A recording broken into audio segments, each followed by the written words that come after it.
28 ноября 2021 года вся страна будет выбирать депутатов Чогорку Кенеша. Если в этот день вы не сможете прийти на избирательный участок по состоянию здоровья или по причине инвалидности, то можете 27 ноября проголосовать на дому. Также закон разрешает голосовать вне помещения для голосования тем, кто находится в день голосования в больницах или в местах содержания под стражей в качестве подозреваемых и обвиняемых, а также тем, кто временно проживает в отдаленных и труднодоступных районах, на участках отгонного животноводства. Также в исключительных случаях вне избирательного участка могут проголосовать военнослужащие и сотрудники органов внутренних дел, несущие службу в день голосования, избиратели, работающие на предприятиях с непрерывным циклом работы или работающие вахтовым методом, избиратели, находящиеся под домашним арестом. Для того, чтобы проголосовать вне избирательного участка, избиратель должен подать заявление в участковую избирательную комиссию до 25 ноября 2021 года.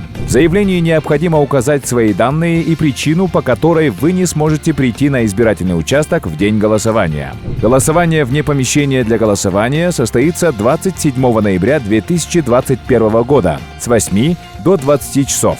Каждый голос важен, каждый голос будет учтен.